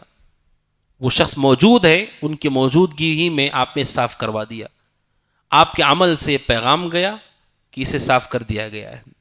اور پھر آپ نے انہیں بلا کر کے قریب کیا، اور آپ نے قریب کر کے کہا ان هذه المساجد لا يصلح فيها شيء من الاذى بالقدر انما هي للصلاة وقراءة القرآن۔ اللہ کے نبی نے فرمایا بے شک یہ مسجدیں ہیں، ان مسجدوں میں گندگی کرنا اور تکلیف کی کوئی چیز کرنا درست نہیں ہے، صحیح نہیں ہے۔ انما هي للصلاة وقراءة القرآن، بے شک یہ مسجدیں نماز اور قرآن کی تلاوت کے لیے ہے۔ سبحان اللہ، اس جملے پہ آپ غور کیجئے، آپ نے ان کو قریب کر کے کیا کہا؟ آپ نے قریب کر کے ڈانٹا نہیں، غصہ نہیں کیا، آپ نے کیا کہا کہ یہ مسجدیں ہیں، ان مسجدوں میں گندگی بھی نہیں کرنا اور کوئی بھی تکلیف کا کام کرنا صحیح نہیں ہے۔ آپ نے یہ نہیں کہا تم نے صحیح نہیں کیا، اسی لیے میں نے الفاظ آپ کے سامنے پڑھے، کہا لا یصلح، یہ صحیح نہیں ہے، آپ نے یہ نہیں کہا تم نے صحیح نہیں کیا۔ اب سبحان اللہ، آپ کا ایک ایک جملہ علم پر مشتمل ہے، اخلاق پر مشتمل ہے، اسی لیے اللہ کے نبی نے اپنی زبان کی طرف اشارہ کر کے کہا اس سے صرف حق نکلتا ہے۔ آپ نے کہا ان مسجدوں میں یہ چیز صحیح نہیں ہے، انہیں کچھ نہیں کہا، آپ نے ڈانٹا نہیں، اور آپ نے مقصد بھی واضح، دونوں چیزیں آپ نے بتا دی۔ ایک تو یہ بھی بتا دیا مسجد میں پیشاب اور کوئی بھی گندگی کا کام کرنا صحیح نہیں ہے، اور دوسرا کیا کرنا چاہیے وہ بھی بتا دیا۔ یہ پہلی بات تو معلوم ہو گئی ان کو کہ یہاں پر یہ سب نہیں کرنا ہے۔ پھر مسجد میں آخر کرنا کیا ہے؟ کیونکہ وہ دیہات سے آئے ہیں، آپ نے کہا یہاں پر نماز، تلاوت، عبادت ہے۔ تو سبحان اللہ آپ کا ایک ایک جملہ بتاتا ہے کہ آپ نے کیسے ان کی تربیت کی. اسی لیے بعض روایات میں کہ جب وہ واپس جانے لگے دیہاتی تو انہوں نے دعا کی, کہا کہ اے اللہ مجھ پر رحم کر اور محمد پر رحم کر, ہم دونوں کے علاوہ کسی پر رحم مت کرنا. کیونکہ باقی لوگ دوڑے تھے پکڑنے کے لیے ان کو. کہا میرے اوپر رحم کرنا اور محمد کے اوپر رحم کرنا, اور ہم دونوں کے علاوہ کسی پر رحم نہیں کرنا. تو اللہ کے نبی نے انہیں وہاں پر بھی کہا لقد حجرت واسعا, کہ اللہ کی رحمت بہت بڑی ہے, تم نے اسے بہت چھوٹا کر دیا کہ صرف میرے اوپر رحم کرو, تمہارے اوپر رحم کرو, کسی پر رحم مت کرو. جیسے ایک مشہور واقعہ ہے, ایک خارجی انسان تھا, خارجی جو دوسروں کو کافر سمجھتے ہیں, ایک خارجی انسان تھا, اس کا ایک دوست تھا, دونوں طواف کر رہے تھے. تو ایک دوست نے اس سے پوچھا کہ جتنے لوگ طواف کر رہے ہیں وہ کون ہے؟ کہا یہ سب کافر ہیں. تو اس نے کہا کہ پھر جنت میں کون جائے گا؟ تو اس نے کہا میں اور تو جائیں گے. تو اس نے کہا اتنی بڑی جنت میں ہم دونوں کیا کریں گے؟ صرف 2 ہی لوگ, جنت اتنی بڑی ہے جی. تو اللہ کے نبی علیہ الصلوۃ والسلام نے ان سے کہا کہ تم نے رحمت کو بہت تنگ کر دیا. تو انہوں نے جو دعا کی رسول کے لیے, دعا کیسے نکلی؟ کیونکہ آپ نے ان کے ساتھ ویسا معاملہ کیا اور آپ نے صحابہ کو بھی اپنے عمل سے تربیت دے دی. تو اہل علم کہتے ہیں کہ بااخلاق ہونے کی وجہ سے خاص طور پر جو مقتدا ہے, جس کے لوگ اقتدا کرتے ہیں, اس پر اخلاق اختیار کرنا از حد ضروری ہو جاتا ہے, کیونکہ اس سے 2 چیزیں جڑی ہوتی, آپ کا عمل بھی دوسرے کا عمل بھی. جیسے والد ہے, جیسے ذمہ دار ہے, خاندان کا کوئی بڑا ہے, شخصیت ہے کوئی, ان کے لیے زیادہ ضروری ہو جاتا ہے, کیونکہ ان کا عمل ان کے ساتھ ساتھ دوسروں سے بھی متعلق ہوتا ہے. اب آپ نے جب دیہاتی کے ساتھ وہ معاملہ کیا, صحابہ بھی دیکھ رہے تھے اس کو, انہوں نے بھی سیکھا کہ کیسے لوگوں کے ساتھ معاملہ کرنا چاہیے, کیسے لوگوں کے ساتھ سلوک کرنا چاہیے, انہیں پتہ چلا. اسی لیے آپ صحابہ رسول صلی اللہ علیہ وسلم ان کے اخلاق پر واقعات ان کی بات کی زندگیوں میں پڑھیں گے تو اندازہ ہوگا سبحان اللہ ایسے اخلاق کہ ان کی مثال ملنا بہت مشکل ہے.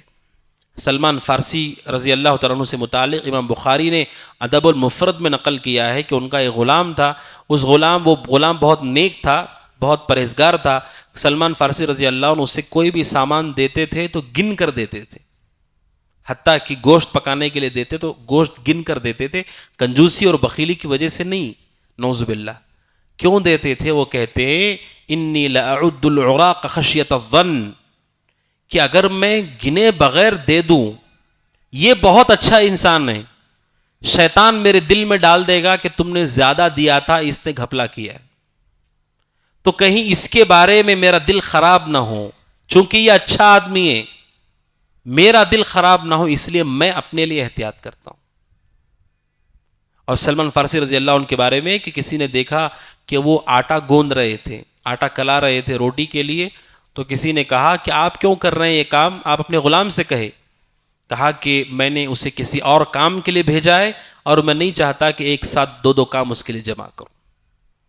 تو یہ جو اخلاق ان تک منتقل ہوئے, صحابہ تک منتقل ہوئے, یہ اخلاق یہیں سے لیے ہوئے ہیں, اسی مدرسے سے انہوں نے سیکھا ہے, رسول اکرم صلی اللہ علیہ وسلم سے یہ اخلاق انہوں نے سیکھے.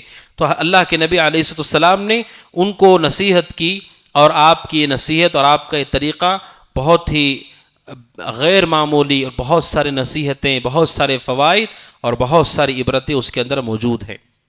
اس سے کیا فائدہ معلوم ہوتا ہے؟ ایک اہم فائدہ یہ معلوم ہوتا ہے کہ جس کے پاس علم نہیں ہے, کوئی جہالت میں کوئی کام کرتا ہے, اس کا سختی نہیں کرنا چاہیے, کیونکہ اس کی علم کی پہنچ ہی اتنی ہے, اسے نہیں معلوم, اتنا ہی وہ جانتا ہے. پھر آپ اس کے ساتھ سختی کریں گے تو پہلے ہی جہالت انسان کو مضبوط کر دیتی ہے. اسی لیے آپ دیکھیے جھگڑے میں بہادر, لڑائی میں بہادر زیادہ کون ہوتے؟ علم والے ہوتے ہیں, جہالت والے ہوتے ہیں. ویسے بھی وہ سخت ہوتے ہیں جہالت کے سبب, اور ہماری سختی اور زیادہ انہیں سخت کر دیتی ہے. اسی لیے شریعت نے لوگوں کے دلوں کو پہلے نرم کیا ہے, عقیدے کے ذریعے سے ان کے اندر یہ احساس دلایا اللہ سبحانہ وتعالیٰ کی پکڑ کا, قیامت کے دن کا, اور جنت کا, ثواب کا. پھر شریعت نے ان کے اوپر احکامات کو لاگو کیا ہے. مکی زندگی میں یہی ہوا ہے. اسی لیے حضرت عائشہ رضی اللہ عنہا کہتی ہیں مکہ کے اندر جو شراب پی جاتی تھی، جس طرح سے وہ لوگ شراب پیتے تھے، اگر ایک ہی مرتبہ حکم آ جائے کہ شراب پینا جائز نہیں، حرام ہے، تو یہ حکم بھی بہت شاق ہوتا ان کے لیے. پہلے ان کے دلوں کو مضبوط کیا گیا کہ ہم اللہ کے لیے جیتے ہیں، اللہ سبحانہ وتعالی ہر چیز دیکھ رہا ہے، ہمیں حساب دینا ہے، جنت ہے، جہنم میں، نیکی ہے، گناہ ہے، فرشتے ہر چیز دکھ رہے.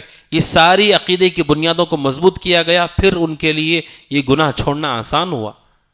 اہل علم کہتے ہیں کہ نبی اکرم صلی اللہ علیہ وسلم نے چونکہ اس دیہاتی کے پاس علم نہیں تھا تو آپ نے سختی نہیں کی ان کے ساتھ. اس لیے کہ یہ بھی غلط ہے. لوگ یہ سمجھتے ہیں اچھے اخلاق کا مطلب یہ کہ صرف نرمی ہی کرتے رہنا چاہیے. ایسا نہیں ہے. اچھے اخلاق، نرمی کی جگہ نرمی، اور بعض ایسے مقامات ہیں جہاں پر سختی مطلوب ہے، جہاں پر سختی کا حکم دیا گیا. جیسے اللہ کے نبی نے کہا کہ بچے اگر 10 سال کے ہو جائے اور نماز نہ پڑھیں تو آپ نے کہا انہیں مارو. مارنا تو یہ نرمی نہیں ہے، سختی کی ایک شکل ہے، لیکن اس سے مقصود ہے کہ ان کی تربیت ہوگی. تو اللہ کے نبی نے ان کے ساتھ سختی نہیں کی کیونکہ ان کے پاس علم نہیں تھا، اور جن کے پاس علم نہ ہو ان کے ساتھ سختی کرنا انہیں اور زیادہ سخت کر دیتا ہے اور وہ پوری طرح سے متنفر ہو کر دور چلے جاتے ہیں. لہٰذا اچھے اخلاق کے ساتھ انہیں قریب کیا جائے. اس کے بعد ایک اور واقعہ ہے جو شیخ عثیمین رحمۃ اللہ نے نقل کیا ہے. یہ صحیح بخاری کا واقعہ ہے. نبی اکرم صلی اللہ علیہ وسلم کے زمانے میں واقعہ پیش آیا. بخاری کی یہ حدیث ہے کہ ایک صحابی اللہ کے نبی کے پاس آئے اور آ کر کے کہا اللہ کے نبی ہلکت، میں ہلاک ہو گیا، میں برباد ہو گیا. اللہ کے نبی علیہ السلام نے پوچھا وما اہلکک، کس چیز نے تمہیں تباہ کر دیا، کس چیز نے تمہیں ہلاک کر دیا؟ انہوں نے کہا اللہ کے نبی وقعت علی امرأتی فی رمضان وانا صائم. کہا اللہ کے نبی رمضان میں روزے کی حالت میں نے اپنی بیوی کے ساتھ مباشرت کر لی. آپ جانتے ہیں روزے کی حالت میں کھانا پینا اور انسان کے اوپر ضروری ہے جماع وہ چھوڑ دے، بیوی سے وہ دور رہے، خصوصی تعلق قائم نہ ہو. صحابی نے کہا اللہ کے نبی میں ہلاک ہو گیا اور میں نے یہ کام کر لیا ہے. اللہ کے نبی علیہ السلام کے بارے میں کہتے ہیں آپ نے انہیں نہیں ڈانٹا، غصہ بھی نہیں کیا. آپ نے ان سے پوچھا کیا تمہارے پاس غلام ہیں آزاد کرنے کے لیے؟ کیونکہ جو رمضان میں اپنی بیوی سے ملاقات کرے خصوصی حالت سیام میں دن میں، اس کے اوپر کفارہ واجب ہوتا ہے. ایک تو روزہ ٹوٹ جاتا ہے، نمبر 2 اسے چاہے کفارہ ادا کرے. کفارہ یہ ہے کہ غلام آزاد کرنا، یا نہیں تو پھر 2 مہینے مسلسل روزے رکھنا، یا پھر 60 مسکینوں کو کھانا کھلانا. تو آپ نے ان سے پوچھا کیا غلام تمہارے پاس ہے؟ کہا میرے پاس غلام نہیں ہے آزاد کرنے کے لیے. آپ نے کہا ٹھیک ہے غلام نہیں ہے تو کیا تمہارے اندر طاقت ہے تم 2 مہینے مسلسل روزے رکھ سکتے ہو؟ کیونکہ یہ ناجائز تھا اور اس پر کفارہ ہے کہ اگر کسی نے ایسا کیا تو اسے چاہیے کہ 2 مہینے مسلسل روزہ رکھے. انہوں نے کہا نہیں، 2 مہینے مسلسل روزہ میں نہیں رکھ سکتا. تو آپ نے پوچھا فَهَلْ تَجِدْ مَا تُطْعِمُ 60 مسکینہ، کیا 60 مسکینوں کو کھانا کھلا سکتے ہو؟ کہا کہ نہیں، وہ بھی نہیں کر سکتا.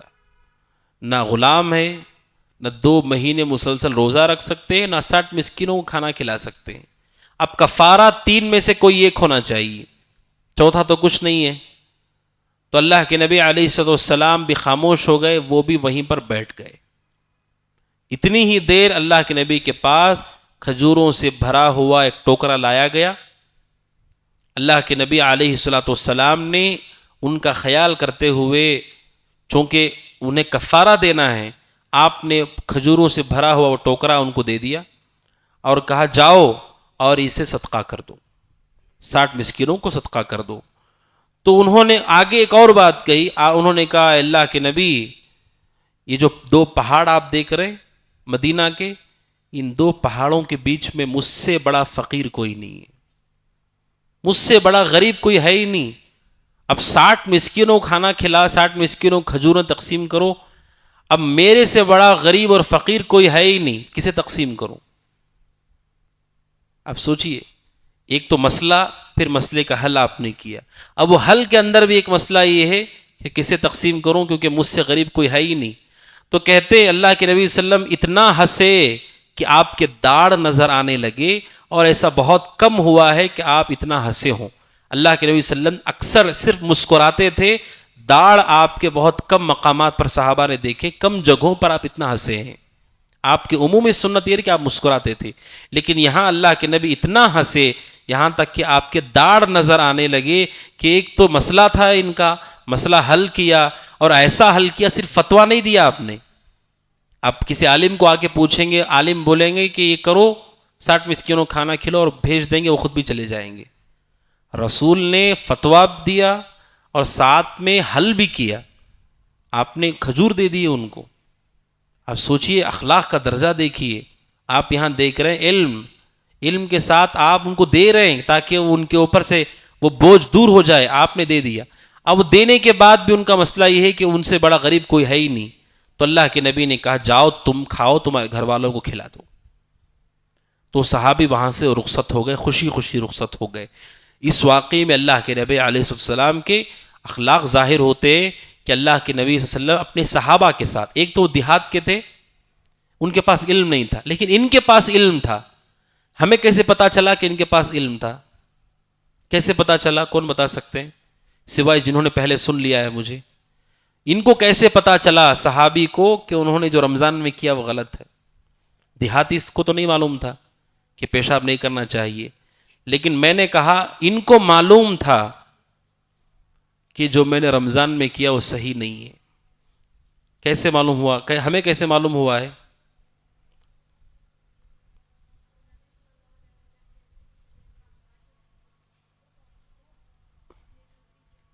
احسنت. اس لیے کہ وہ حدیث کے الفاظ ہیں، وہ آ کے بول رہے ہیں اے اللہ کے نبی میں ہلاک ہو گیا، میں برباد ہو گیا.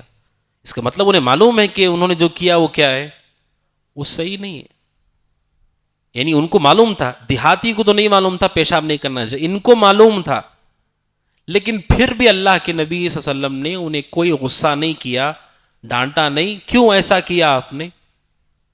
اس میں ایک اہم اخلاقی پہلو مخفی ہے، وہ یہ ہے کہ کوئی آدمی غلطی کرتا ہے اور غلطی کے بعد اس پر اڑتا نہیں ہے، وہ اسے درست کرنا چاہتا ہے. اس وقت بھی ہمیں چاہیے کہ ہم اس کے ساتھ نرمی کریں. بچے نے غلطی کی، ایسی غلطی کہ اس کی پٹائی ہوگی اس پر، لیکن وہ اس غلطی پر شرمندہ ہو کر اسے چھوڑنا چاہتا ہے. وہاں پر ہمیں کیا کرنا چاہیے؟ رسول اکرم صلی اللہ علیہ وسلم نے کیا کیا؟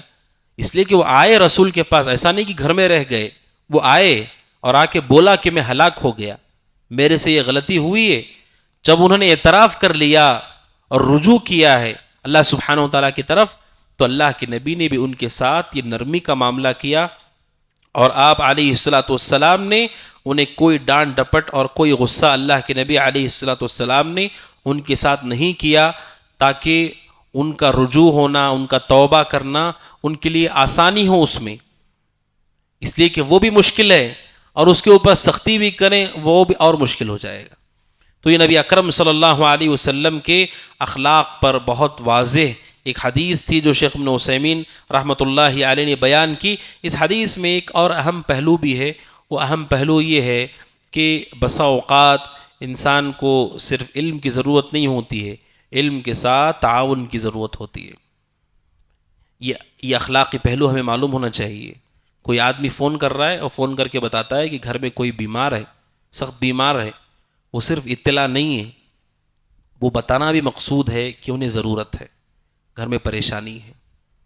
ایسے واقعات بھی پیش آ جاتے ہیں. ایک شخص نے مجھے بیان کیا جو دور ہو گئے ہم سے، انہوں نے بیان کیا کہ ان کے گھر میں ان کے والدہ کا انتقال ہو گیا. وہ کسی ایسے پیشے سے تعلق رکھتے ہیں کہ بہت زیادہ پیسہ ان کے پاس نہیں تھا.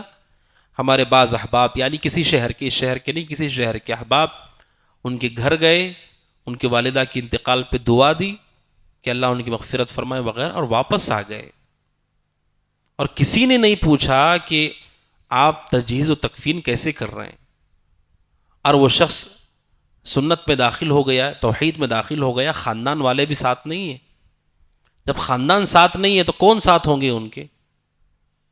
اخلاق کی کمی ہم سب کے اندر ہے. بسا اوقات وہ شخص ہم سے دور ہو گئے.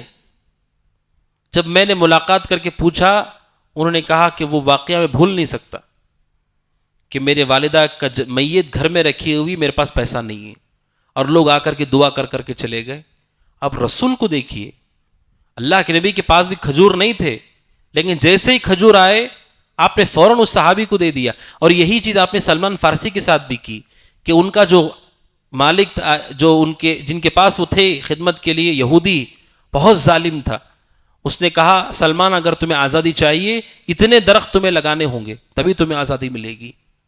رسول کے پاس کہیں سے سونے کا ایک ٹکڑا آیا، آپ نے کہا فارسی کہاں ہے، وہ سلمان کہاں ہے؟ آپ نے انہیں یاد کیا، انہیں دے دیا. آپ نے کہا جاؤ اپنا قرض ادا کرو اور آزاد ہو جاؤ اس سے. ہر جگہ پر انسان کی زبان کافی نہیں ہوتی، وہاں واقعتاً انسان زبان کے ساتھ تعاون کی حاجت ہوتی ہے. کوئی اسپتال میں ایڈمٹ ہے، گئے دعا کیے، دم کیے، نکل گئے وہاں سے، اور آپ جانتے ہیں کہ اسے پریشانی ہے، جنازے کا کوئی معاملہ ہے، شادی کا کوئی معاملہ ہے، دیگر معاملات ہو سکتے ہیں. رسول اکرم صلی اللہ علیہ وسلم کے اعلی اخلاق پر ہم سب غور کریں. سبحان اللہ، کہ اس زمین پہ اس سے اچھا انسان کس نے دیکھا ہوگا کہ آپ اس صحابی کو اپنے پاس وہ بیٹھے ہوئے، آپ نے پورا کھجور کا تھیلا ان کے حوالے کر دیا کہ جاؤ صدقہ کرو. تو یہ ہمدردی، غمخواری، یہ سمجھ بوجھ کہ انسان کس پریشانی میں ہے، یہ اللہ کے نبی علیہ السلام احساس کرتے تھے، آپ اسے سمجھتے تھے. اللہ کے نبی علیہ السلام ایسا نہیں کہ آپ نے جنگوں میں جہاں کمانڈنگ کی ہے، آپ نے جنگوں کو ترتیب دیا ہے، آپ جنگوں کے اندر کمانڈر کی حیثیت سے لڑے ہیں، وہیں پر آپ کو غریب کی غربت اچھی طرح سمجھتے تھے، ان کی پریشانیوں کا احساس کرتے تھے. حتیٰ کہ آپ باریک معاملات میں بھی، اللہ کے نبی علیہ السلام نے ایک شخص کو دیکھا کہ اس کے پاس اس کا بیٹا آیا، اس نے بوسہ دیا اور اپنے ران پر بٹھا لیا، اور اس کی بیٹی آئی تو اسے ایک طرف بٹھا دیا. آپ نے ان سے کہا کہ تم نے انصاف نہیں کیا، تم نے انصاف نہیں کیا، ان دونوں کے بیچ میں تم نے انصاف نہیں کیا.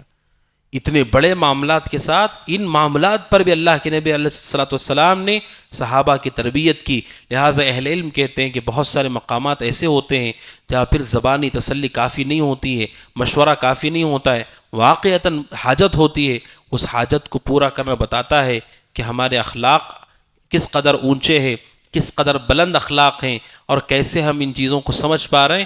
یہ اللہ کے نبی علیہ السلام سے ہم سب کو سیکھنے کو ملتا ہے.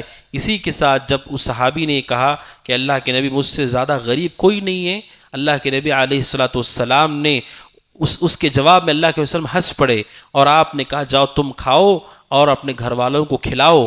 آپ علیہ السلام نے جو ان کے لیے حل تھا وہ مناسب حل بھی آپ نے بتا دیا کہ وہ کھائیں اور اپنے گھر والوں کو کھلائیں، اور ان کا کفارہ بھی ادا ہو گیا اور ان کا مسئلہ بھی حل ہو گیا. اس طرح سے اللہ کے نبی علیہ السلام کی پوری زندگی یہ ایسے ہی مدرسہ ہے.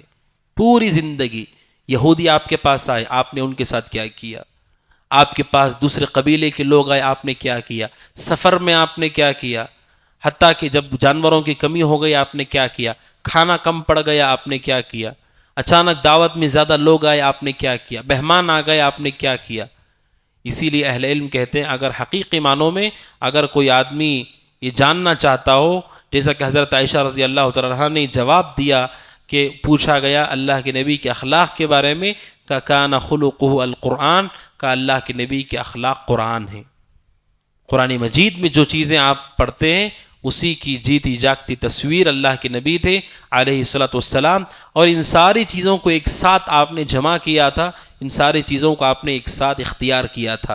نبی اکرم صلی اللہ علیہ وسلم کی یہ خوبیوں میں سے صلوات اللہ وسلامہ وبرکاتہ علیہ، وصلی اللہ وسلم وبارک علی عبدہ ورسولہ محمد وعلی آلہ وصحبہ اجمعین. ایک دو تین سوالات ہیں ہمارے پاس.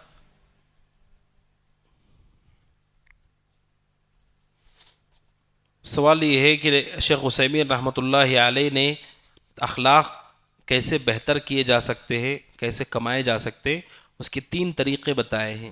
کون بتا سکتے تینوں طریقے؟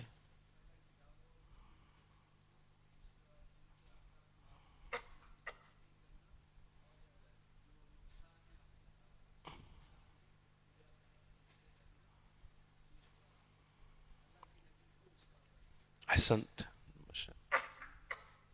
بارک اللہ بارک اللہ. دوسرا سوال یہ ہے کہ نبی اکرم صلی اللہ علیہ وسلم کی کنیت کیا ہے؟ کس نے جواب دیا؟ آپ کا تو ہو چکا ہے. احسنت. اس بچے کا نام کیا ہے جس کو اللہ کے نبی صلی اللہ علیہ وسلم نے بہلایا تھا؟ اس بچے کا نام کیا ہے؟ احسنت، ابو عمیر، احسنت. ٹھیک ہے. اور ایک اہم سوال ہے وہ یہ ہے، ہاں بچوں کے لیے بھی ہے، ایک اہم سوال ہے وہ یہ ہے کہ نبی اکرم صلی اللہ علیہ وسلم نے اس دیہاتی نے جب مسجد میں پیشاب کیا تو اللہ کے نبی صلی اللہ علیہ وسلم نے انہیں نصیحت کرتے ہوئے کیا جملہ ارشاد فرمایا؟ کیا جملہ ہے وہ؟ بالکل اس لیے کہ وہ جملہ ادا کرنے کا جو طریقہ ہے اس میں بہت سارے فوائد ہیں. آپ نے کیا نصیحت کی ان کو؟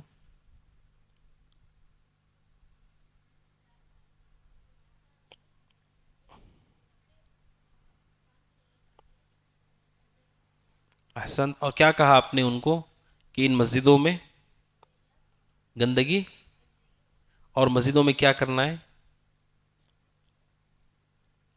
مسجدوں کس لیے بنایا گیا؟ تاکہ ہم اس میں نماز پڑھیں. اور احسن، ماشاء اللہ، بارک، احسن، ماشاء اللہ، ماشاء اللہ. یہ سب سے اہم علی جی، بارک اللہ. بولیے. احسنت، احسنت. آپ نے یہ نہیں کہا کہ تم نے غلط کیا اور تمہیں نہیں کرنا چاہیے، ایسا نہیں کہا اللہ کے نبی صلی اللہ علیہ وسلم نے.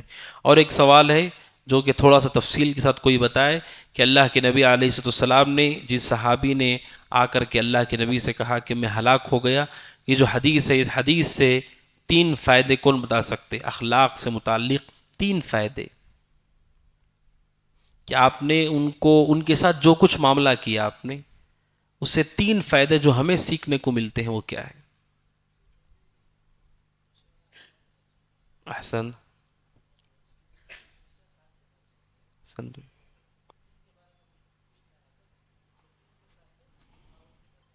احسن. تم اور کوئی بتا سکتے ہیں؟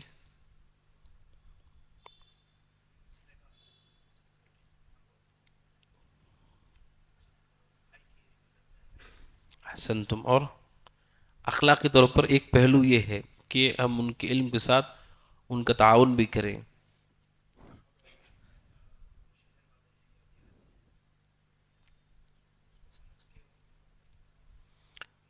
اللہ کے نبی صلی اللہ علیہ وسلم نے کیوں سختی نہیں کی ان کے ساتھ؟ کیا وجہ ہے کہ آپ نے سختی نہیں کی؟ ان کو تو علم تھا، پھر کیوں سختی نہیں کی اللہ کے نبی نے ان کے ساتھ؟ جی اس واقعے میں کہ انہوں نے کہا کہ میں ہلاک ہو گیا. جی احسن. تم تو سب کے سب انعام کے مستحق ہیں، اس لیے کہ انہوں نے اظہار کیا اس لیے نبی اکرم صلی اللہ علیہ وسلم نے ان کے ساتھ یہ معاملہ کیا. کیا اسلام میں ہمیشہ ہی نرمی ہے، کہیں پر سختی نہیں ہے؟ ایسا ہے، بعض جگہوں پر سختی ہے.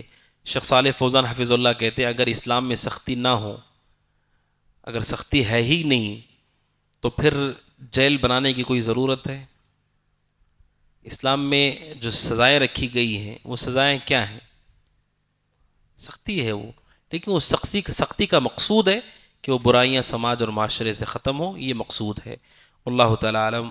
صلی اللہ وسلم نبینا محمد وعلی آلہ وصحبہ اجمعین. السلام علیکم ورحمۃ اللہ وبرکاتہ. فاعلم أنه لا إله إلا الله واستغفر لذنبك